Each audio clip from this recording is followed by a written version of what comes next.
Today we're going to bring an outdoor pool light, and this one comes with actually glue. Yet you put it in the back, and it tells you right here there's two glue areas. That this is a permanent, and you can put the glue within the water. Long cable for power, and it's going to require a regular power connection that you need to connect to. It's right here, if you guys can see that. Now the power itself is a large. This does not go underwater, so this stays above the water. The rest of the cord can go in the water. Now you get instructions, because you also could download the application. You get a little remote. If you don't need the application, you could just do a remote. So I'm going to put it together and see how it works. On the app, you're able to change it to any color you want. You guys can see that.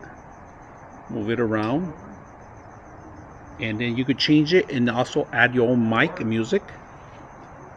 Test 1 2 3, test 1 2 3, test 1 2 3, test, and it records it and it sends it back. You can put your own music. We're going to play a music right now just to see it real quick.